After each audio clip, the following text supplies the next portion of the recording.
Olá, seja bem-vindo a esse vídeo e a esse canal. Meu nome é André Tarifa e a gente está aqui hoje para dar continuidade à leitura, estudo, reflexões sobre esse livrão aqui, o que é o Espiritismo, do nosso amigo Allan Kardec. Primeira observação que eu faço é quem está acompanhando direitinho esse estudo comigo percebeu que no último vídeo eu falei que esse seguinte, que por acaso é de agora, seria uma live com um convidado, dia, hora, tudo direitinho. E não aconteceu. Não aconteceu por culpa minha, porque apareceram novas oportunidades de trabalho e aprendizado. Todo o trabalho dentro da doutrina espírita é ao mesmo tempo uma grande oportunidade de aprendizado que eu precisei agarrar, porque ela vai me ajudar a melhorar justamente isso aqui. O meu trabalho de divulgação da doutrina e do cristianismo redivivo. Então eu achei importante eu agarrar aquela oportunidade naquele momento. Me desculpei com o nosso convidado, que voltará muito em breve, como outros tantos virão também. É só uma questão de reagendar as coisas aí, tá legal? Parênteses feito, vamos para o que é o Espiritismo, que Allan Kardec é 10.000 vezes mais importante que André Tarifa. Então vamos lá. Primeiro capítulo, diálogo com o cético. O texto agora é loucura, suicídio e obsessão. Allan Kardec nesse texto vai defender o espiritismo da acusação de que ele provoca loucura nas pessoas. Olha só com o que Allan Kardec tinha que lidar naquela época. Vê se pode uma coisa dessa. Não só não provoca, como mais para frente ele mostra o quanto ela pode ajudar a evitar processos de loucura. Vamos lá? Argumento do visitante, do cético. Certas pessoas consideram as ideias espíritas como capazes de perturbar as faculdades mentais, pelo que acham prudente deter-lhes a propagação. Essa é a colocação do nosso amigo cético. Olha só. Algumas pessoas falavam que o espiritismo podia atrapalhar nossas faculdades mentais e querem o quê? Deter a propagação do espiritismo. Não é só falar assim, não vai porque vai te fazer mal. Faz mal, por isso vamos deter a propagação do espiritismo. Olha que loucura. Loucura deles, né? Não de quem estuda o espiritismo. Vamos ouvir a resposta de Kardec. Deveis conhecer o provérbio. Quem quer matar o cão, diz que o cão está danado. Agora vai discorrer um pouco mais. Não é, portanto, estranhável que os inimigos do espiritismo procurem agarrar-se a todos os pretextos. Como estes lhe pareceram próprio para despertar temores e suscetibilidades, empregam-no logo, conquanto não resista ao mais ligeiro exame. Ouvi, pois, a respeito dessa loucura o raciocínio de um louco. Pausa para comentar. Então é isso, realçando o que a gente já tinha falado. Basta qualquer argumento para que os adversários da propagação do espiritismo usassem ele contra o espiritismo, por mais frágil que fosse o argumento. E esse é um desses casos. Ele não resiste ao mais ligeiro exame. E é aí que vai discorrer o nosso amigo Allan Kardec agora. Todas as grandes preocupações do espírito podem ocasionar a loucura. As ciências, as artes, a religião mesmo fornecem o seu contingente. A loucura provém de um certo estado patológico do cérebro, instrumento do pensamento. Estando o instrumento desorganizado, o pensamento fica alterado. A loucura é, pois, um efeito consecutivo cuja causa primária é uma predisposição orgânica que torna o cérebro mais ou menos acessível a certas impressões. E isso é tão real que encontrareis pessoas que pensam excessivamente e não ficam loucas, ao passo que outras enlouquecem sob o influxo da menor excitação. Existindo uma predisposição para a loucura, toma esta o caráter de preocupação principal, que então se torna ideia fixa. Esta poderá ser a dos espíritos, no indivíduo que dele se tem ocupado, como poderá ser a de Deus, dos anjos, do diabo, da fortuna, do poder, de uma ciência, da maternidade, de um sistema político-social. É provável que o louco religioso se tivesse tornado um louco espírita, se o espiritismo fosse a sua preocupação dominante. Pausa em Allan Kardec aqui. Olha só que incrível, né? Um raciocínio bem desenvolvido, bem apresentado. Loucura é um estado patológico, é isso aqui, ó, é matéria, é orgânico. Então, quem pensa? Quem pensa é o espírito, ele fala lá no começo. Mas o instrumento físico de manifestação desse pensamento é o cérebro, é aqui que tudo se produz, essa máquina que é incrível.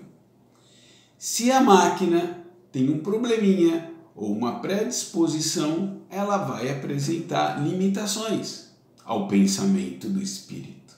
E é isso que Allan Kardec fala. Então, se você tem uma predisposição ou já tem um problema no seu cérebro, a maior excitação pelo excesso de pensamentos pode provocar a loucura, bem como, se você já tem um problema ou a predisposição, até a menor excitação provoca. Ao passo que, se você não tem nenhum problema cerebral, você pode superexcitar, é o termo que ele usa, você pode superexcitar o seu cérebro à vontade que você não vai ficar louco. E você pode superexcitar o seu cérebro com qualquer assunto. Olha, enquanto eu estava lendo aqui, eu numerei 9. Né? Será que eu consigo voltar aqui e dar uma olhada? A ideia fixa pode ser a dos espíritos, vou repetir agora o que ele falou. Vou contar aqui no dedo, hein? Dos espíritos pode ser Deus, anjos, diabo, fortuna, poder, ciência, maternidade ou um sistema político. Ele citou 9 exemplos, com certeza existem outros mais.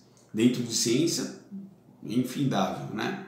Então, você tem vários assuntos, qualquer assunto que te superexcite o cérebro, com excesso de pensamentos, vamos dizer assim, pode te provocar loucura se existir uma predisposição física, orgânica, ponto. É isso que Allan Kardec está falando. Então, o espírito que pensa vai encontrar dificuldades na manifestação do seu pensamento se a máquina, o corpo, apresenta um problema. Certo? Simples assim, né? Agora, veja só a história que vem a seguir. Eu vou até falar história com E, porque é pura fantasia, pura fake news contra o espiritismo. Mas demonstra bem o tipo de coisa que Allan Kardec teve que encarar naquela época. Vamos lá. É certo que um jornal disse que se contavam, palavras de Kardec aqui já, hein?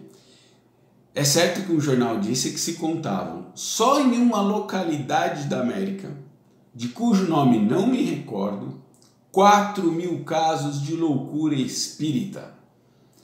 Mas é também sabido que os nossos adversários têm a ideia fixa de se crerem os únicos dotados da razão. É uma esquisitice como outra qualquer. Para eles, nós somos todos dignos de um hospital de doidos. E, por consequência, os 4.000 espíritas da localidade em questão eram considerados como loucos. Dessa espécie, os Estados Unidos contam com centenas de milhares e todos os países do mundo um número ainda muito maior. Esse gracejo de mau gosto começa a não ter valor desde que tal moléstia vai invadindo as classes mais elevadas da sociedade. Olha só, gente, pausa aqui em Kardec de novo, hein? 4.000 loucos em algum lugar da América. Espíritas, né? Com esse carimbo, 4.000 loucos, pá, espíritas, carimbado. Numa localidade que é tão irrelevante a notícia que Kardec nem lembra o nome da cidade. E é assim que toda falsa notícia tem que ser tratada. Inclusive, e vou falar muito, principalmente nos dias de hoje. Época de fake news, vamos ao termo claro para mentiras, histórias inventadas. Kardec tratou exatamente dessa forma essa notícia que ele recebeu. Ora, a gente estava lá nas décadas de 1860, 1870, 80, Quanto tempo levava para chegar uma notícia dos Estados Unidos para a Europa? Meses. Aí numa certa cidade, numa certa localidade, 4.000 pessoas ficaram loucas por causa do espiritismo. Ó que maluquice.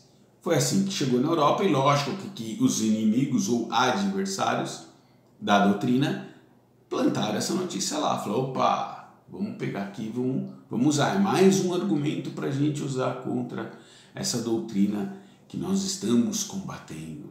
E nós vamos ver outros casos e outras mentiras daqui ainda nesse texto. Olha que tipo de coisa que Kardec teve que enfrentar, né? Que loucura.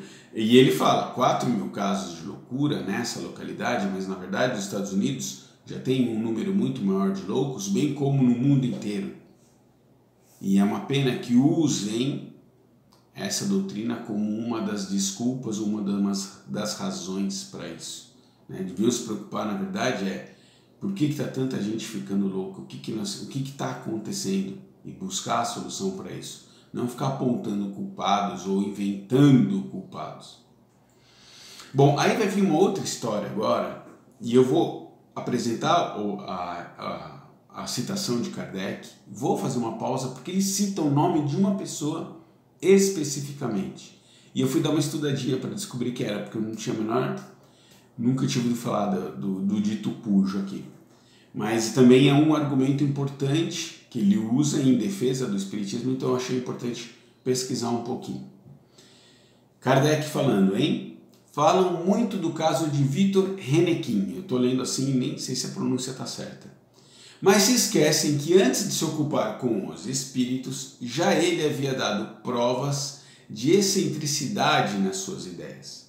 Se as mesas girantes não tivessem então aparecido, as quais, segundo um trocadilho bem espirituoso dos nossos adversários, lhe fizeram girar a cabeça, sua loucura teria seguido outro rumo. Pausa em Kardec.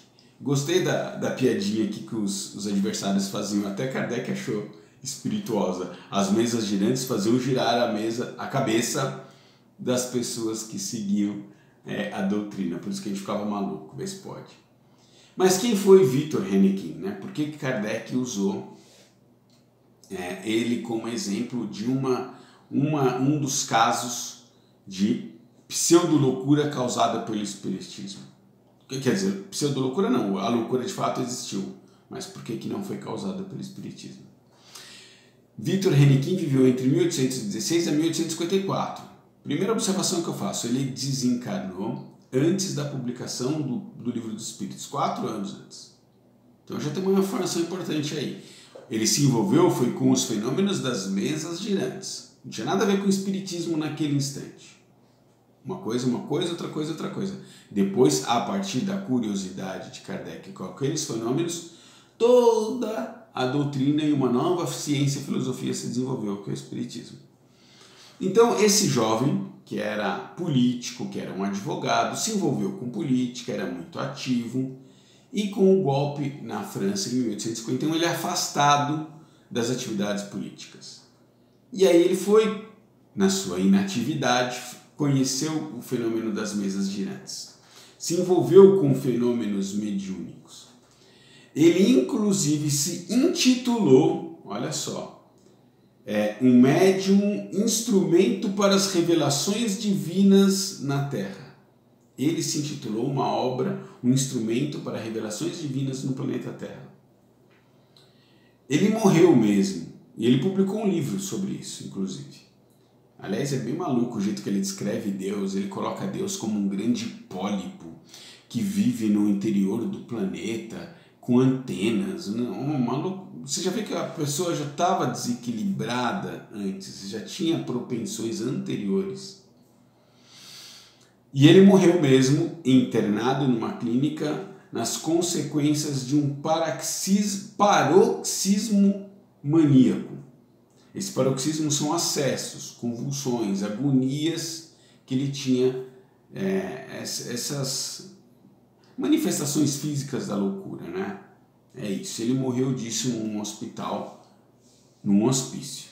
Ele ficou lá internado e morreu disso. Muito bem, ele era um cara político, ativo, e que se envolveu com as mesas girantes e que ficou piradinho. Muito bem, escreveu esse texto descrevendo Deus como um organismo interno na Terra, uma maluquice.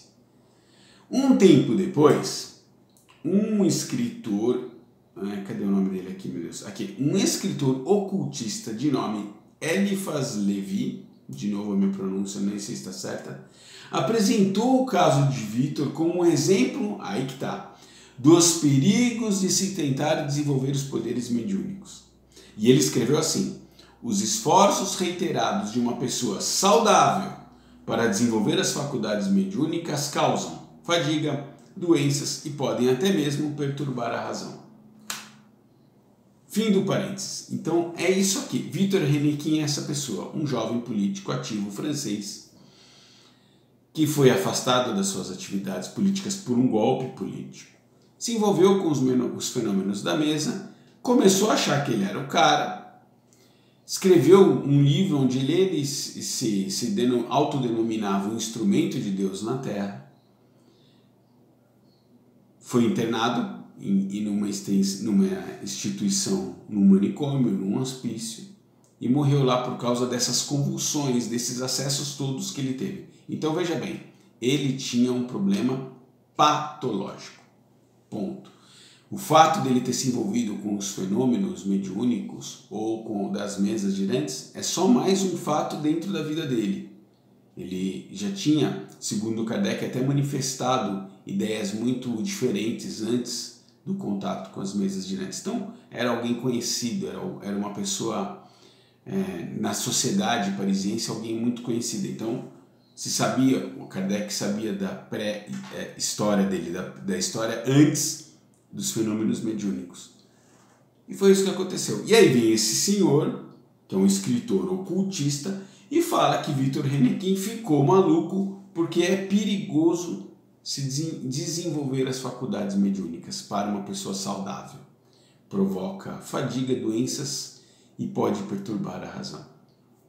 Tá aí a justificativa do porquê que o nosso amigo cético faz esse primeiro argumento no início do texto. Olha, tem gente aí falando que espiritismo deixa a pessoa maluca. Tá aí a fundamentação da pergunta dele. Curiosidade, mera curiosidade que me moveu a descobrir que era Hennequin, mas ajudou para mim a entender o contexto da colocação dele, bem importante, eu achei, para mim. Espero ter contribuído com quem está assistindo também. Voltando para Kardec, mais um trechinho pequenininho. Eu digo, pois, que o Espiritismo não tem privilégio algum nesse sentido, mas vou ainda além. Afirmo que, bem compreendido, ele é um preservativo contra a loucura e o suicídio. Agora sim vem uma coisa bem legal. Pausa em Kardec de novo. A partir de agora eu vou ler o argumento de Kardec para explicar por que o Espiritismo pode, ao contrário de causar loucura, pode prevenir loucura e casos de suicídio. Vamos para Kardec? Ele primeiro defendeu e agora ele apresenta os argumentos a favor como remédio para loucura e suicídio. Kardec agora, hein? Entre as causas mais numerosas da excitação cerebral, devemos contar as decepções, os desastres, as afeições contrariadas, as quais são também as mais frequentes causas de suicídio. Ora, o verdadeiro espírita vê as coisas deste mundo de um ponto de vista tão elevado que as tribulações não são para eles senão os incidentes desagradáveis de uma viagem. Aquilo que em outro qualquer produziria violenta comoção, afeta-o mediocremente. Ele sabe que os dissabores da vida são provas que servirão para o seu adiantamento. Se as sofrer sem murmurar, porque sua recompensa será proporcional à coragem com que as houver suportado. Olha o próximo trecho. Suas convicções dão-lhe, pois, uma resignação que o preserva do desespero e, por consequência, de uma causa incessante de loucura e suicídio. Ele sabe, além disso, pelo espetáculo que lhe dão as comunicações com os espíritos, a sorte deplorável dos que abreviam voluntariamente os seus dias. E este quadro é bem de molde a fazê-lo refletir. Também é considerável o número dos que por esse meio têm sido detidos desse funesto declive. É um dos grandes resultados do Espiritismo. Pausa em Kardec aqui, já estamos caminhando para o final. Olha só, o Espiritismo bem compreendido. Kardec usa esse termo várias vezes ao longo de sua obra, na Revista Espírita, nos outros livros. O Espiritismo quando bem compreendido. Isso é uma coisa muito importante. Entende, o espírita, quando bem compreende essa doutrina, entende que algumas das situações que ele vive são desafios naturais da vida. Eu vou repetir o comecinho aqui, olha. As decepções, os desastres, as afeições contrariadas, que também, além de tudo, são causas de muitos suicídios, são tribulações, são acidentes dentro de uma longa viagem. Qual que é a viagem? É essa encarnação. Então eu nasci numa data, desencarnarei numa determinada data. Várias coisas acontecerão ao longo da minha vida. Muitas coisas boas, muitas coisas muito boas, muitas coisas ruins, muitas coisas muito ruins. E o Espiritismo, nesse contexto, quando você pega isso e traz para dentro de você e compreende tudo isso, esse é o grande salto dessa doutrina, na minha opinião, e que faz a diferença na vida de qualquer um. Você entende que cada problema tem a sua motivação e tem o seu propósito na sua vida.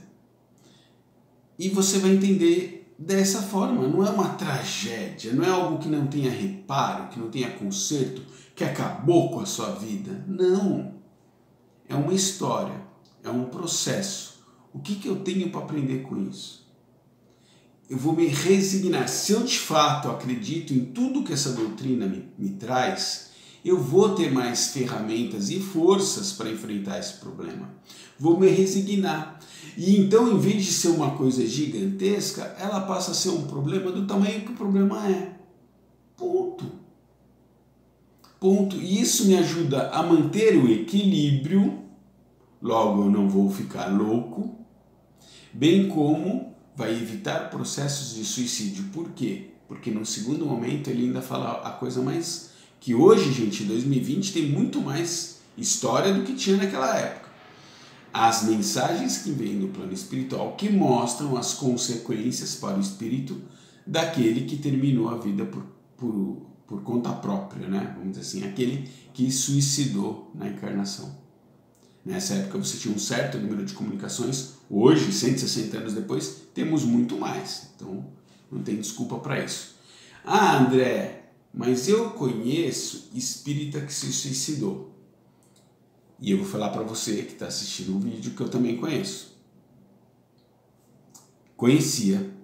Não era por falta de conhecimento, mas também aqui não cabe nenhum julgamento. Cada um sabe daquilo que está vivendo, dos problemas que está passando, se tem ou não, mais ou menos, maior ou menor influenciação espiritual no caso, ou problemas patológicos cerebrais, que também levam, né, tanto à loucura quanto ao suicídio.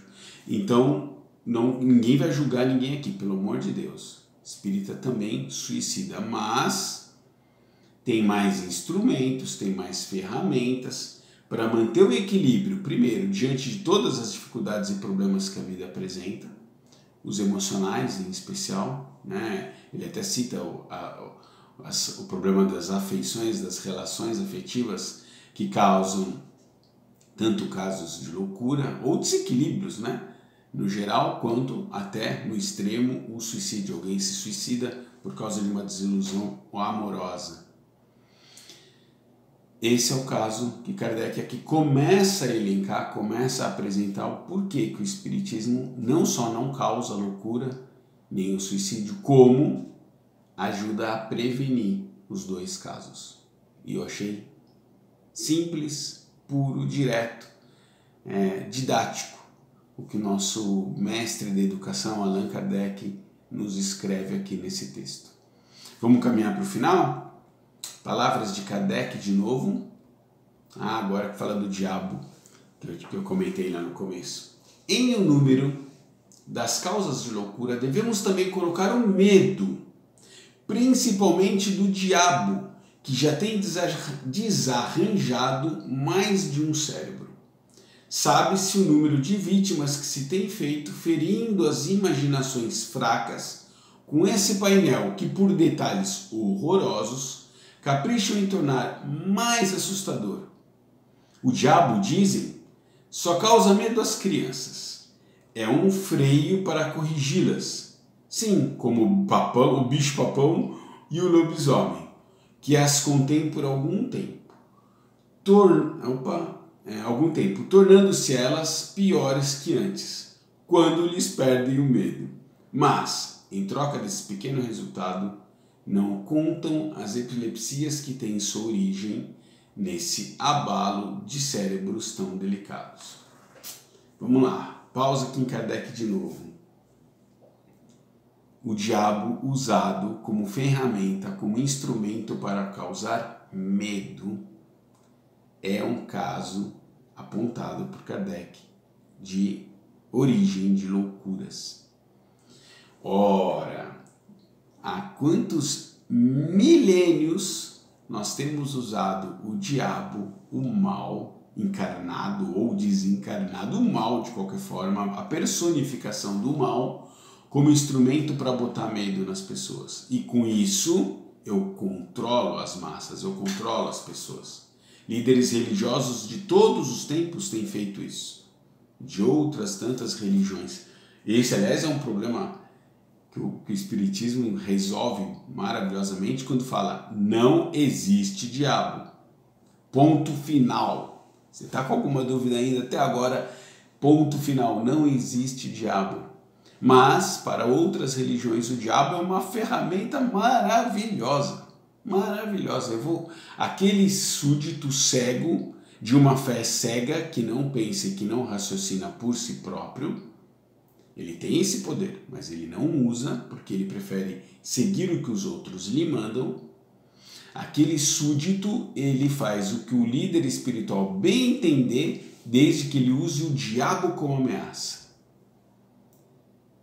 E dá nisso. Medos terríveis, pavores. Você imagina o que era para, nessa época, por exemplo, um padre excomungar alguém? Falar assim: olha, a partir de agora você não tem direito ao reino do céu. Você vai viver, está condenado para a eternidade. Olha só o poder que essa turma acha que tem. Você está condenado para a eternidade a viver no fogo do inferno. Você não será recebido no reino de Deus, porque cometeu sei lá o que foi contra os desígnios ou da igreja ou do que aquele padre com aquele pequeno poder achou que podia determinar. Isso era uma causa. Ele até fala que o diabo era corrente na época, se falar que o diabo só assustava crianças, né? Que o adulto não tinha mais medo.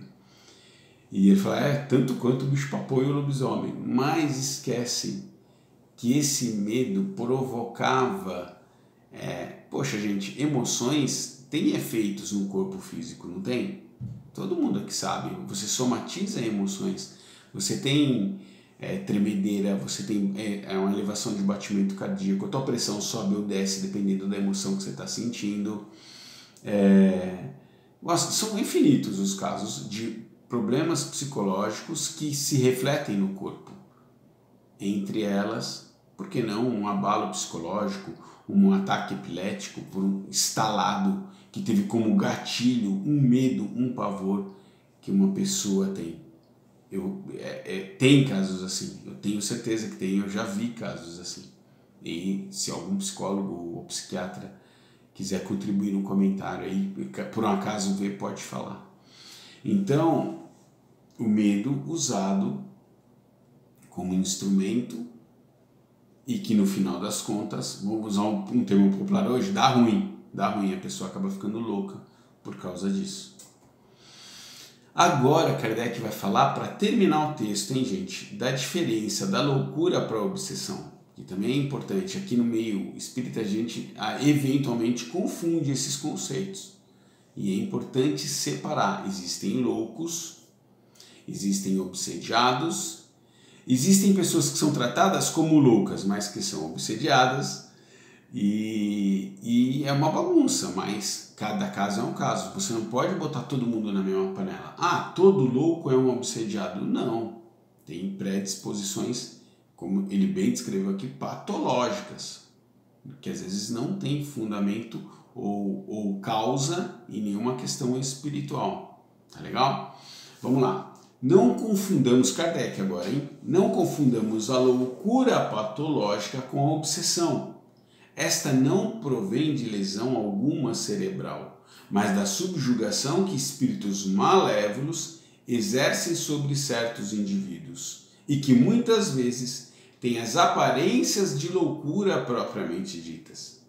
Esta afecção, muito frequente, é independente de qualquer crença no espiritismo e existiu em todos os tempos. Neste caso, a medicação comum é impotente e mesmo prejudicial. Fazendo conhecer esta nova causa de perturbação orgânica, o Espiritismo nos oferece, ao mesmo tempo, o único meio de vencê-la, agindo não sobre o enfermo, mas sobre o espírito obsessor. O Espiritismo é remédio e não a causa do mal. Ponto final do texto de Allan Kardec. De fato, existem muitos casos de pessoas tratadas como loucas e que têm, na verdade, a origem... É que a gente vê a consequência, a gente não vê a causa. Então você está olhando ali só para o corpo e para a pessoa e para as manifestações que ela faz, aquela manifestação que manifesta é um horroroso, né? Mas o que ela demonstra e parece loucura. E aí você, dentro da doutrina, descobre que a fonte daquilo é uma possessão, uma subjugação, uma obsessão, né? E aí sim, ele até fala, né? Nessa hora não adianta ficar dando remédio para o paciente. Em alguns casos o remédio até será prejudicial. Como que o Espiritismo vai trabalhar esses casos? Na fonte, na causa. Qual que é? Vamos trabalhar com o espírito que causa aquilo. E aí cessa-se todas as manifestações físicas do que parecem ser a loucura simplesmente de um ser humano que está obsediado naquele momento. Certo? Ai, que delícia voltar a fazer isso, viu? Que delícia, eu aprendo tanto. Assim fomos com Allan Kardec, mais um texto. Olha só, gente, 32 minutos para um texto de 1,5 páginas, mais ou menos, hein? No meu livro que é pequeno. Olha quanta coisa dá para extrair, quanto conhecimento. A gente precisa mesmo revisitar essas obras, né? Se você nunca viu, está estudando agora, bacana. Volte nela daqui a 10 anos. E para mim, vou revisitar, vou ler de novo. E assim é. Nós precisamos sempre estar com o pé na base. E a base é Allan Kardec. Tá bom? Beijo, até o próximo vídeo. Vai pegar um embalo agora, hein? Vai pegar um embalo agora nos 5, 6 vídeos, tranquilo, até a gente terminar o diálogo com o cético. Beijo no coração, fiquem todos com Deus.